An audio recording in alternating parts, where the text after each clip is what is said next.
I have 624 individual cards, 74% of all Super Nintendo USA releases. There's also some obscure peripherals. 11, 12, 13, 14. One of the things I always like to get was ridiculous and crazy controllers. Yeah, this looks like Harvest Moon. 6 Space Invaders games. Super Noah's Ark 3D. These are super collectible nowadays. I think it's like a Game Genie. JuntSNES, JuntSNES. JuntSNES. Now, Frankie, we've already heard about what my favorite games are, but what about the games that I think are the most technically amazing? Does that include music? Yes, I consider sound primarily to be music. I've got 2 that I feel are best in graphics, 2 that I feel are best in sound, and 2 that I feel are really solid in both. The first one was definitely a contender for my favorite games list as well. It is Super Mario RPG. The perfect merge of Squaresoft plus Nintendo really collaborating. It was a pretty unlikely partnership. And have they done it since? No, just after this game, Squaresoft left Nintendo's platforms and went to PlayStation. It's kind of sad because this is an amazing collaboration. I think Squaresoft accomplished the objective though. They wanted to expose the RPG genre to more people. Yes. This was my first RPG that I ever played. Really? Because it was a Mario game. Yep. Square has since sunk their teeth and claws into it. So I'll still play the bad Final Fantasy 15 games. Did you have a moment when you first played Super Mario RPG where you were like, this is not a Mario game? I have a friend who used to hate this game, and it was because he rented it, thinking, oh, it's a new Mario game. I get to jump on things. It wasn't a Mario game, it was an RPG. Right. So for many years, he had a dislike for this game until he played it again. There were some super cool concepts in here. Just like in any Mario game, you can get a star. In random encounter battles that you get, where you run into a monster, you go into a battle, you just win when you have a star. You just go right through them. I always thought that was such a fun little detail. And you still gain the experience points for it. So you want to rapidly hit as many people as possible. Exactly. This is one game that I think has not only the best graphics, but best sound. So why don't we take a brief look at the graphics first. Did they require any special chips? Hardware? Yes. This actually was one of the first games to use SA1, which is a complete second processor for the Super Nintendo that runs at twice the speed of the one that's built in. So it actually dual processes with the one inside the Super Nintendo to run this game. And I do believe this game was a little bit more expensive than most cartridges when it came out. It was $69.99 new. This was actually one of the very last games I was ever gifted. It must have been when I was 15. I got it for Christmas or a birthday or something. After that, I started buying my own games. I bought myself a PlayStation with money I had earned from a summer job. The 3D graphics aren't rendered, they're simulated. Pre-rendered? Yes, they are pre-rendered graphics, but they still look pretty incredible. It's the Donkey Kong Country style of graphics. Though I think Donkey Kong Country actually does it a little better than this game. Square was not the expert on that, Rare really was. When I played these games as a child, I would always name them what the character's name was. This is Bowser's Castle. In this game, Bowser's Keep. Yes, Bowser's Keep, that's right. Isometric view, jumping control just like a platformer. You can avoid the monsters certainly, but they will come after you.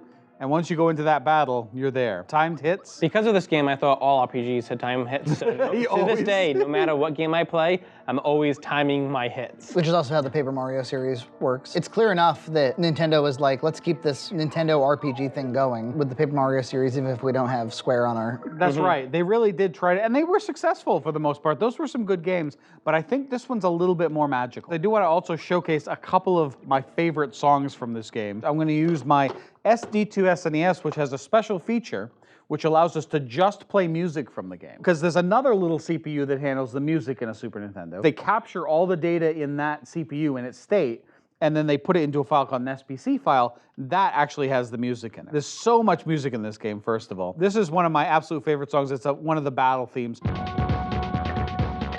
Really strong, like really get you pumped for the battle. You said this was on your workout playlist, right? It is on my workout playlist. It's Smithy Phase 1. Yes. You start rocking the elliptical harder. Oh, yeah, when I go for a run or something, something like that. Driving bass beat, really great. The victory theme is just a great combination of a Nintendo mindset about a Mario song plus Squaresoft. Take a listen.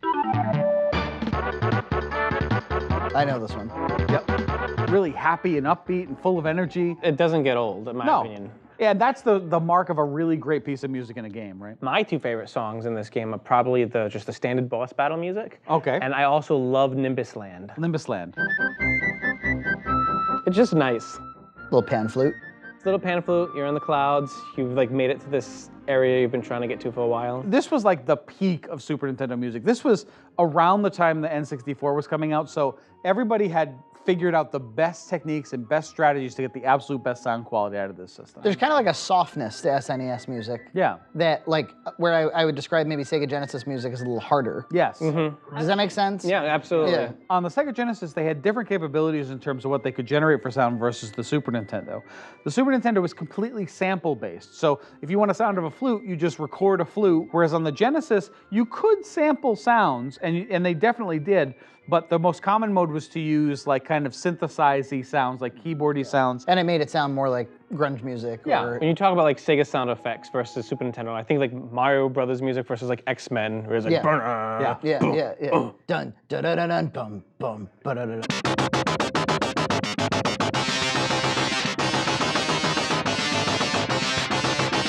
Apparently the composer for Mario RPG, she also did Kingdom Hearts, the Mario and Luigi series to this day, and like Street Fighter 2. Yeah, it's just some incredible music here. Let me give you one more. This is the Big Battle theme.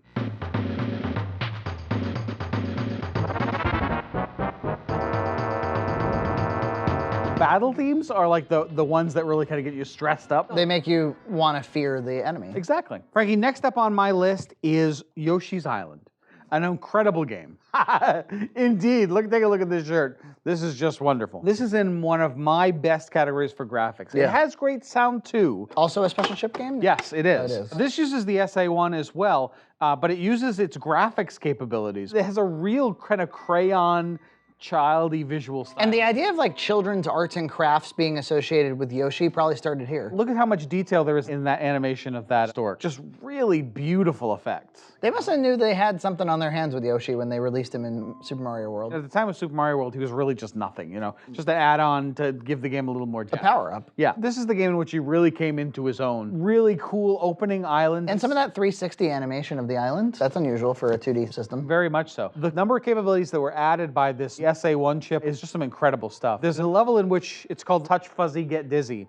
And you touch these little blobs and the whole screen kind of shifts and waves in this way that's really disorienting and fun. Even just like all that foreground. Yeah, to have so many different sprites on the screen at the same time, that was something that the SA1 enabled. Yeah, and there's no buffering, there's no flickering. Nothing. I love this game. Yeah, and the sound is excellent, there's no question. This egg mechanic is one of the most fun things where you shoot things in the sky with your eggs, or you shoot monsters with them or anything, and get special bonuses. Now, what's interesting is the eggs aren't actually Yoshi's babies. They're No. his poops. It's to try to get away from the animal cruelty element of it. Yeah. It's got a lot of hard poops. Yeah, he does. It has a lot of imagination. It really does. Like this cool growing flower idea that kind of, you expose it with a seed and it grows up. What I love is look at the interface. When you need the information, it will be presented, but when you don't, Exactly, a beautifully simplified design, no score, no nothing like that. That's really elegant design where there's a lot of complexity to the game, but a lot of simplicity in the user interface. Indeed. any software that gets developed in the future, they should talk to the developers of Yoshi's Island first and be like, what's the best way for me to present information to the user? Another cool thing about this game that kind of started with this game was the idea of scores for levels. Every level that you complete, you get a score out of 100 points. To let you know how well you played it. Yeah, exactly. And then you can go back and try for a higher score. I'm not super into like the newer Yoshi Yoshis. games and stuff.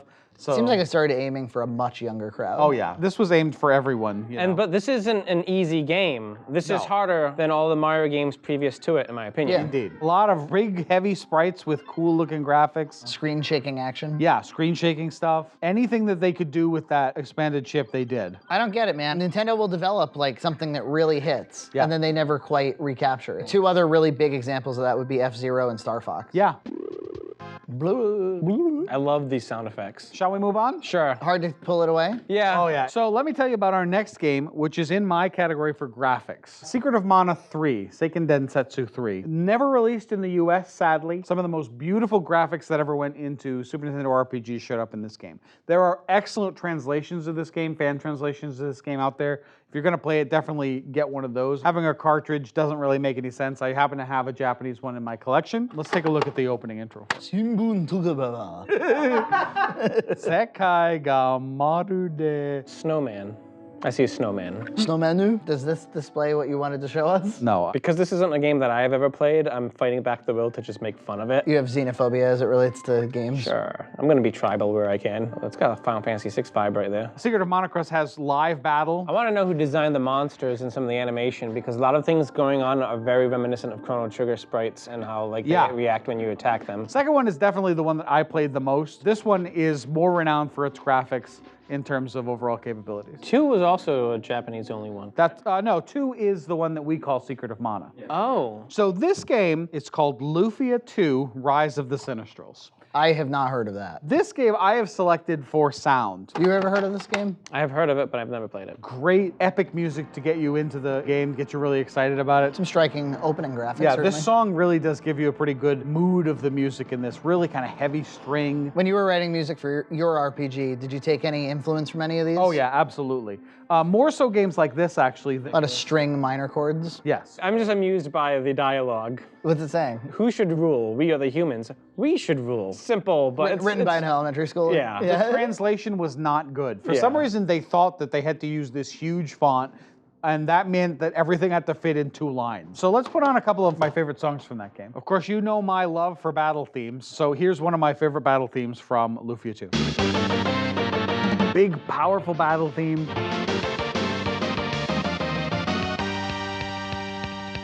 Oh! Really kit Advanced drums. yeah. Let's hear another one, shall we? This is one of my favorites. This is a These are good. castle theme. This is like you're walking through the grand castle.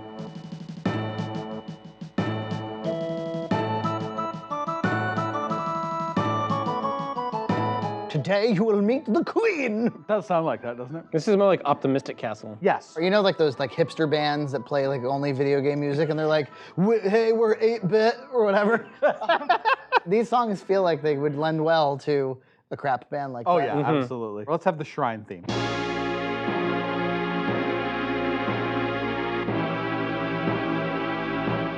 Close your eyes.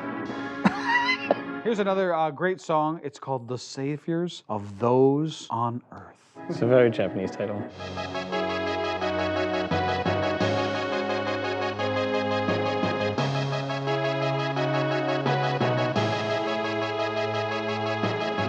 Probably still in the intro, I'm guessing. Yeah. You knew it. You're like, it's in a kick. Yeah, 4 stanzas or whatever.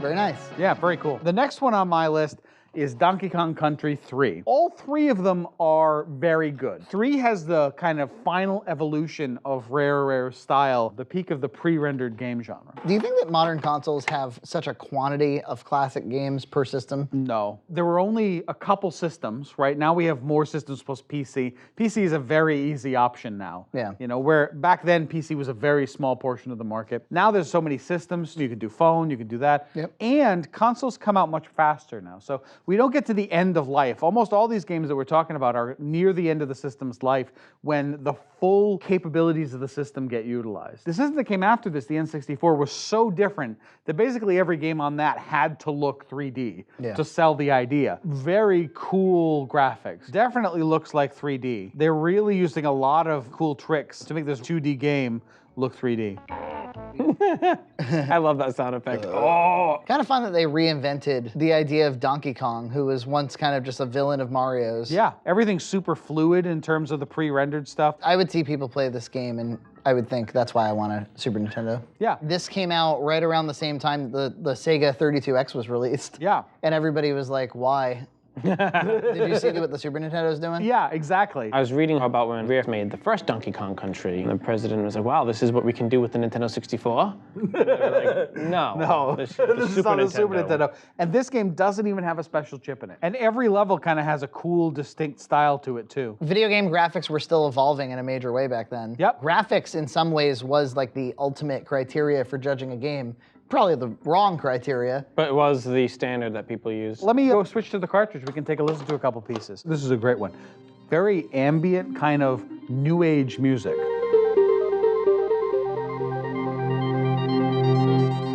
I didn't know any better, I think it was Echo the Dolphin. Yeah. This is probably at water level. Yeah. Yeah, but definitely a little bit of a different direction than a lot of that heavy string kind of stuff that we see in a lot of RPGs.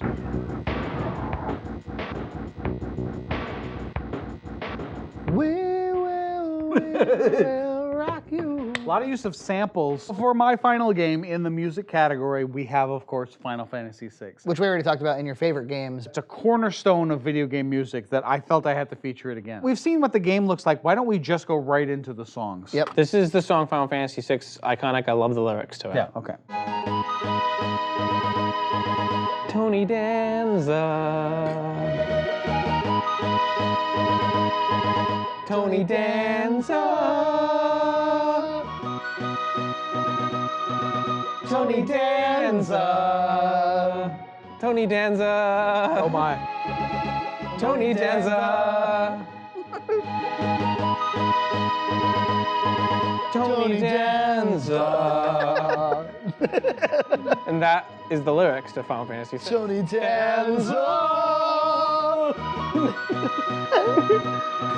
Tony Danza. Tony Danza. Here, let me play you another one of my absolute favorites. This is the Phantom Train.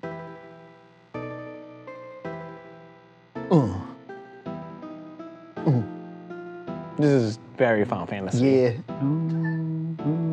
Another one. This is your boy Junt. Coming to you live from Westport, Massachusetts. It's so like. Yeah.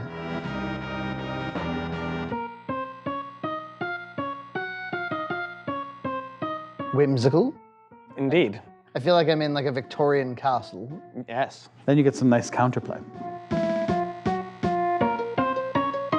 Well then, let them eat cake. Wouldn't you? Wouldn't they just love some cake? Now we got into the full like. Like fake conflict. Exactly. It would be completely unacceptable for me to not mention the opera from Final Fantasy. Wow. Vocals kind of. Kind of.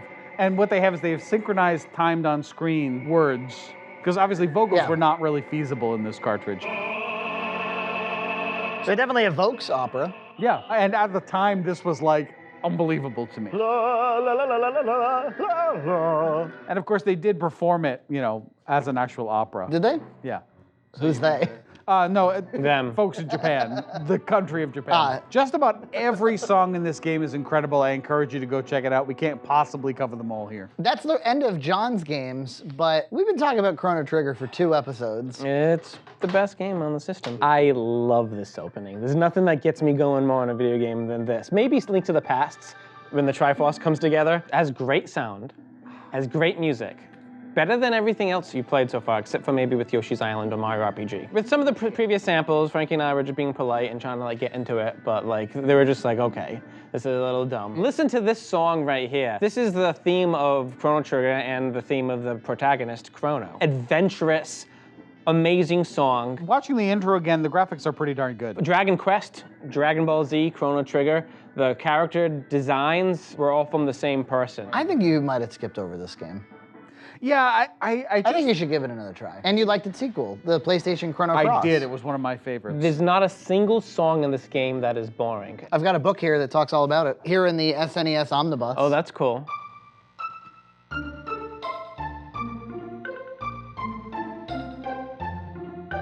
Milady. They're going for that because you're in medieval times now at this point in the game. The developers of Final Fantasy and Dragon Quest collaborated to make this.